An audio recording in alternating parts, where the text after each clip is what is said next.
Hello. അപ്പൊ നമ്മുടെ സ്നേഹക്കൂട്ട് പുത്തൻ പുറമെ എത്തിയിരിക്കുകയായിട്ട് എല്ലാവരും ഭയങ്കര ആകാംക്ഷയിൽ നിൽക്കുന്ന ഒരു മുഹൂർത്തങ്ങളാണ് നമ്മുടെ സ്നേഹക്കൂട്ടിൽ ഇപ്പൊ പോയിക്കൊണ്ടിരിക്കുന്നത്. ആര് വിവാഹം ചെയ്യും? നമ്മുടെ അച്ചുവിനെ തട്ടിക്കൊണ്ട് പോകുന്ന ദൃശ്യങ്ങളൊക്കെ തന്നെയായിട്ട് നമുക്ക് ഇന്നത്തെ ആ ഒരു പ്രൊമോയിലും കാണുവാൻ സാധിക്കുന്നത്. അപ്പൊ അച്ചുവിനെ നമ്മുടെ സേതുവായിട്ട് അമ്പലത്തിൽ കൊണ്ടുപോകുന്നത്. പക്ഷേ തിരിച്ച് കാറിൽ കയറുമ്പോൾ വേറൊരു കാറിലാണ് കയറുന്നത്. ആ ഡ്രൈവറും വേറെ ആയിരിക്കും. അപ്പൊ നമ്മുടെ അച്ചു ഇങ്ങനെ ആകപ്പാട് ഭയന്ന് നിൽക്കുക. അപ്പൊ ആ ഒരു ഡ്രൈവർ നമ്മുടെ അച്ചുവിനോട് പറയുന്നുണ്ട്, എന്നെ ഏൽപ്പിച്ച കാര്യം ഞാൻ ഭംഗിയായിട്ട് ചെയ്ത് തീർക്കും എന്നൊക്കെ പറഞ്ഞ് ചിരിച്ചുകൊണ്ട് നമ്മുടെ അച്ചുവിനെ കൊണ്ട് പോകുന്നൊക്കെ ഉണ്ട്. അപ്പൊ അച്ചു ഭയങ്കര കാറിൽ കിടന്ന് അലമുറയിട്ട് കരയുന്നുണ്ട്. എന്നെ പുറത്ത് വിട് എന്നൊക്കെ പറഞ്ഞ് കുറെ കരയുന്നുണ്ട്. പക്ഷെ അയാളാണെങ്കിൽ കേൾക്കുന്നതേ ഇല്ല. അപ്പൊ നമ്മുടെ പല്ലവിയും സേതു നോക്കുമ്പോൾ അമ്പലത്തിൽ കയറി അച്ചുവിനെ പിന്നീട് പുറത്തേക്ക് കാണുന്നതേ ഇല്ല.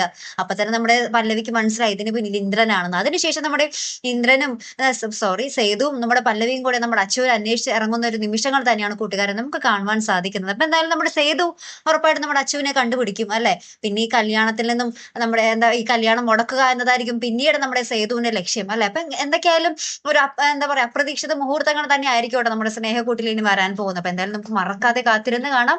അപ്പൊ ഇതുപോലുള്ള പ്രൊമോ റിവ്യൂസിനും എപ്പിസോഡ് റിവ്യൂസിനും ഒക്കെ നിങ്ങൾ മറക്കാതെ ചാനൽ സബ്സ്ക്രൈബ് ചെയ്യുക. അടുത്തൊരു വീഡിയോയുമായി വരുന്നത് വരയ്ക്കും ഗുഡ് ബൈ.